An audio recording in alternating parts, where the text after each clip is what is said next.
Hola tout le monde, bienvenue sur ma chaîne, je m'appelle Ellie et aujourd'hui on va parler d'une enquête policière. En août 2018 au Colorado aux États-Unis, la disparition d'une mère de famille qui est à l'époque enceinte et de ses deux petites filles va ébranler le pays tout entier. Mais le coupable est peut-être juste devant les yeux de la police depuis le début.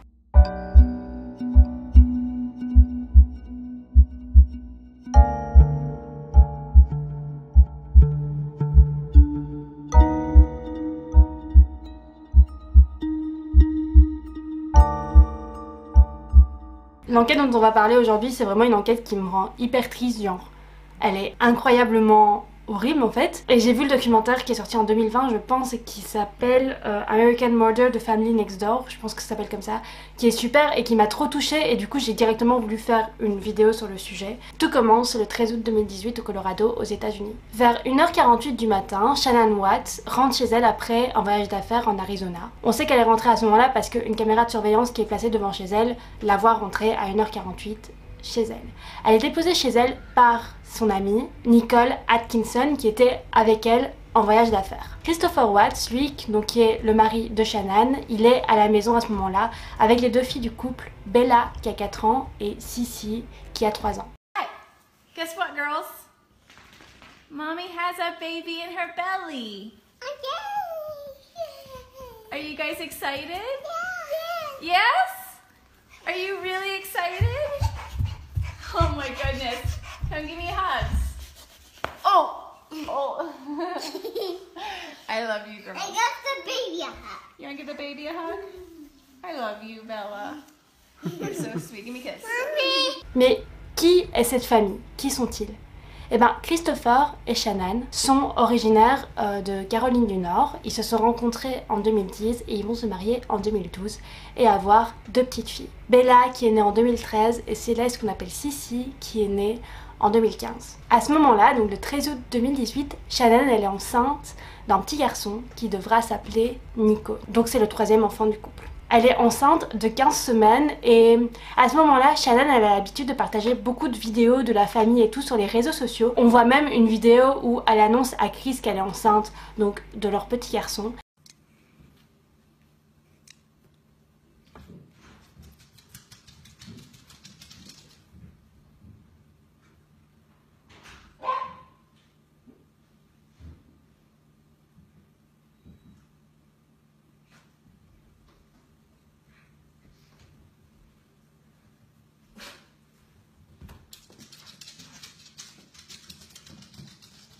We did it again.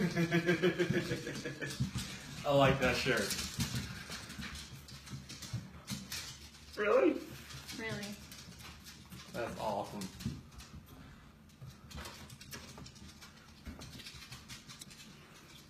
So pink means, That's just the test. I know, there's just the pink is gonna be girls. I don't know. Just the test. That's awesome.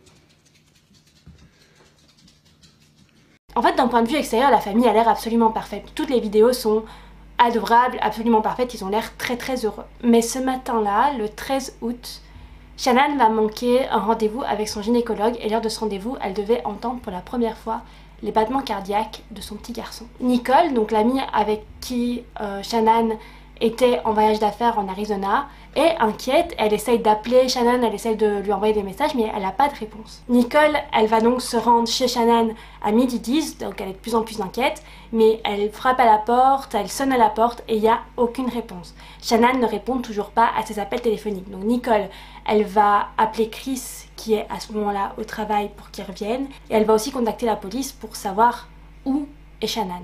Elle sait que quelque chose cloche à ce moment-là parce qu'elle va dire à la police que pendant leur voyage d'affaires, Shannan elle n'avait pas l'air elle-même. Par exemple, il fallait la forcer à manger, à boire et tout. Vraiment, elle n'avait pas l'air bien. Donc une fois arrivée à la maison, Chris va donner la permission aux policiers de fouiller la maison. Les policiers vont retrouver le chien de la famille dans la maison mais il n'y a aucune trace ni de Shannan, ni de Bella, ni de Sissy. Les policiers vont trouver le sac à main de Shannan avec ses clés, son téléphone portable.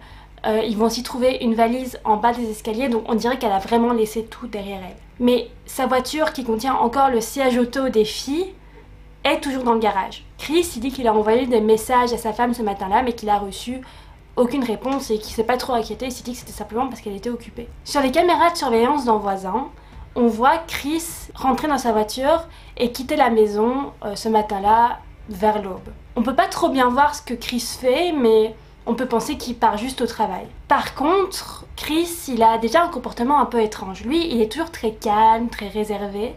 Et là, il a l'air nerveux, il a vraiment pas l'air bien. Mais les policiers pensent que c'est parce que, littéralement, sa femme et ses filles ont disparu. Donc c'est normal qu'il soit nerveux. Le FBI va directement se joindre à l'enquête. Alors dans un premier temps, Chris, il va dire aux policiers qu'il a vu Shannan pour la dernière fois à 5h15 ce matin-là quand il est parti travailler. On va lui demander s'ils se sont disputés avant que Shannan disparaisse et il va dire qu'ils ont eu une conversation remplie d'émotions et qu'après cette conversation, Shannan lui aurait dit qu'elle prenait les filles pour aller chez une amie. Chris va accorder une interview aux chaînes de télé en dehors de sa maison où il lance un appel à l'aide, où il dit si quelqu'un les retient, ramenez-les-moi, rien n'est pareil sans elles, je veux qu'elles reviennent. Il dit que l'absence de ses enfants est absolument déchirant, qu'il veut juste les retrouver, qu'il veut juste avoir leur routine quotidienne, leur dire au revoir avant de les mettre au lit. Mais derrière cette façade de père parfait éploré parce que sa famille a disparu, il se cache quelque chose de beaucoup plus sombre. Cet été-là, Shannan et Chris ont été séparés pendant 5 semaines. Shannan, elle a pris les filles et elle a été visiter ses parents en Caroline du Nord. Et Chris n'est venu les rejoindre qu'une semaine. Donc pendant 5 semaines, ils sont pas ensemble. Et pendant ces 5 semaines, Shannan va emmener les filles voir les parents de Chris qui habitent pas très loin. Et il faut savoir que la mère de Chris, elle a jamais aimé Shannan, genre vraiment pas. Et pendant cette visite, la mère de Chris va donner à manger quelque chose aux filles. Et Sissy, elle avait des allergies alimentaires. Et dans ce que la mère de Chris donne aux filles, il y a quelque chose dont Sissy est allergique. Et Shannan va être hors d'elle. Elle va commencer une énorme dispute. Elle va dire à la mère de Chris qu'elle ne veut plus jamais les revoir ni que les filles s'approchent d'elle. Chris va donc venir aussi les rejoindre pendant une semaine. Et Shannan va écrire à une amie qu'elle trouve que Chris est extrêmement distant, qu'il ne la touche pas. Elle va même se plaindre du fait que Chris les a très peu appelés pendant ces 5 semaines, comme si Bella, Sissy et Shannan ne lui manquaient pas en fait. Alors il y a plusieurs lettres et textos qui sont envoyés entre Shannan et Chris à ce moment-là, et c'est assez paradoxal. D'un côté, Shannan écrit des lettres d'amour à Chris en lui disant qu'elle l'adore, qu'elle veut que les choses s'arrangent entre eux. Mais d'un autre côté, elle lui reproche de pas l'avoir appelé, de pas lui montrer qu'il aime sa famille, qu'il aime elle, qu'il aime les filles. Il y a vraiment, on sent qu'il y a quelque chose qui va pas dans le couple. Et le 7 août, elle va carrément envoyer un message à une amie en lui avouant que Chris lui a dit ne pas vouloir de ce 3e enfant dont elle était enceinte. Elle va également dire à cette amie que Chris refuse d'avoir de relations sexuelles avec elle. Le 15 août, Chris va être arrêté et interrogé par la police. Parce qu'évidemment, dans des affaires comme ça de disparition, c'est toujours le conjoint qui est le suspect principal. Et Chris, il est suspecté pour une bonne raison, mais on va y revenir après. Lors de cet interrogatoire de police, on va faire passer un détecteur de mensonges à Chris et il va échouer à la question quand on lui demande s'il y a quelque chose à voir avec la disparition de Shannan et des filles. Suite à ça, Chris va demander à parler à son père. Lors de cette conversation avec son père, il va avouer avoir eu une aventure extra-conjugale et avoir demandé la séparation avec Shannan, donc le jour où elle est revenue de son voyage d'affaires. Sauf que Shannan n'aurait pas bien réagi à la demande de séparation et dans un accès de rage, elle aurait étranglé les filles, d'abord Bella et puis Sissy, et Chris, en la voyant faire, aurait étranglé Shannan. Il aurait ensuite apporté les corps vers un lieu de stockage de pétrole qui appartenait à son employeur pour les laisser là.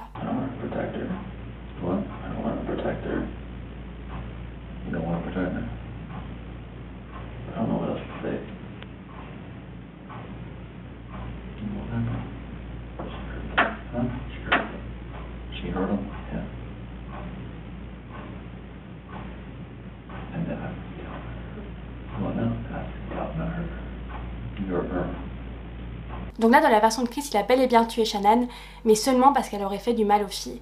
Donc, il diabolise Shannan, c'est de sa faute ce qui est arrivé. La police, par contre, ne le croit absolument pas. Et pour cause, parce qu'il finira plus tard par révéler les détails horribles de cette nuit tragique. En fait, Chris, il avait bel et bien une aventure extra-conjugale avec une femme qui s'appelait Nicole Kessinger.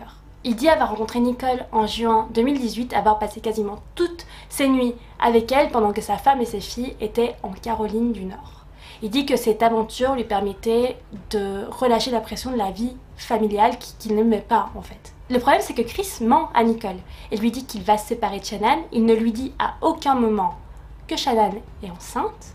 Et donc Nicole, en fait, en apprenant que sa femme enceinte et que ses 2 filles ont disparu, elle va appeler la police en leur disant avoir une aventure avec le mari de Shannan, et c'est ça qui va faire que la police va arrêter Chris.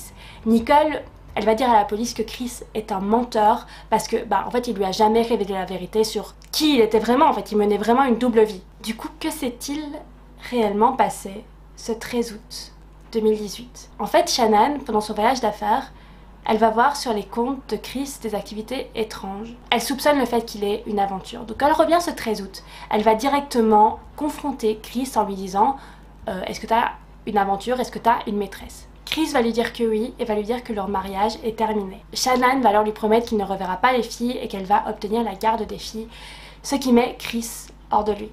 Il va étrangler Shannan dans leur lit conjugal. Une fois que Shannan est morte, Bella va entrer dans la chambre, va voir le cadavre de sa mère et va demander qu'est-ce qui ne va pas avec maman. Chris lui dit alors de ne pas s'inquiéter. Il va charger le cadavre de Shannan dans la voiture.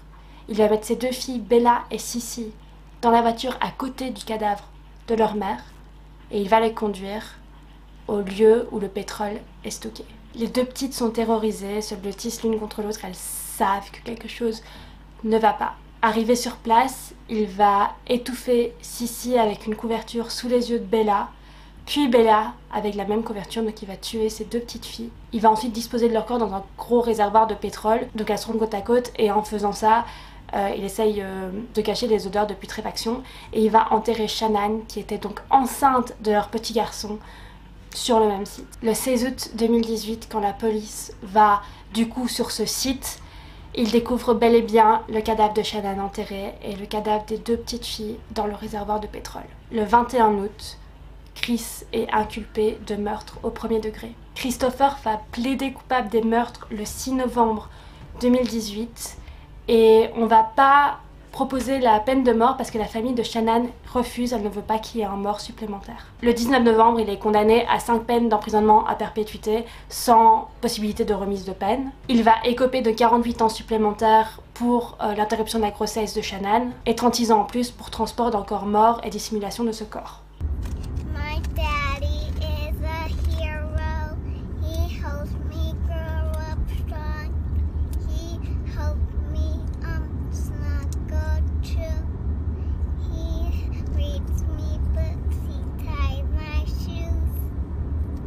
If you're a hero, blue and blue, my daddy, I love you. Malgré tout ça, il y a encore des gens qui sont persuadés que Chris n'est pas coupable, alors que les gars, c'est quand même sûr, enfin ça se voit qu'il est coupable, que c'est lui qui a fait tout ça, mais bref. En 2020, du coup, Netflix va faire un documentaire qui s'appelle American Murder de Family Next Door, où on voit plein d'images d'archives du coup de la famille, et on parle donc de toute cette affaire. Donc si cette affaire vous intéresse, je vous conseille vraiment d'aller le voir parce que le documentaire est vraiment complet. Alors je voulais clôturer cette vidéo en vous parlant d'un truc un peu plus théorique, les 4 types de tueurs de famille. Il y a le moralisateur, donc c'est quand le tueur voit la mère comme responsable de tous les problèmes qu'il y a dans la famille. Pour ces hommes-là, donc qui tuent leur famille, le fait qu'ils gagnent de l'argent est crucial dans leur conception de la famille, et ce sont des hommes qui vont même parfois appeler leur femme pour leur dire avant ce qu'ils s'apprêtent à faire. Le deuxième type, c'est le déçu. C'est des hommes qui pensent que la famille les a laissés tomber et du coup il va vouloir se venger. Il y a l'anomique, la famille est liée dans l'esprit de l'homme à son statut économique. Donc en fait elle lui permet de montrer son statut économique, de montrer son succès, et quand l'homme échoue économiquement parlant, ça va faire que la famille n'a plus de sens pour lui. Et il y a le paranoïaque, donc le père va voir une menace extérieure à la famille, donc par exemple il va avoir peur qu'on prenne les enfants, que le système juridique prenne les enfants, etc. Et le meurtre est ici motivé par une envie malsaine de protéger d'une certaine manière la famille. Et je voulais aussi terminer cette vidéo par une phrase du documentaire. En Amérique, 3 femmes par jour sont tuées par leur conjoint ou par un ex-conjoint. Les parents qui tuent leurs partenaires et leurs enfants sont le plus souvent des hommes. Et presque toujours, le meurtre a été d'une certaine manière prémédité. Bon, super ambiance. Voilà, je trouve que le sujet est hyper intéressant, mais c'est hyper triste en fait ce qui est arrivé à cette famille. Et du coup ça m'avait beaucoup touchée, mais je me souviens même de quand ça avait eu lieu en fait. J'étais plus jeune et je m'intéressais pas encore forcément à tout ce qui était enquête policière et tout, mais je me souviens que tout le monde avait vraiment été ébranlé. Donc j'espère que vous avez aimé cette vidéo, n'hésitez pas à laisser un pouce bleu, à commenter, à vous abonner, ça veut vraiment dire beaucoup pour moi. Et je vous reverrai une prochaine fois. Coupé!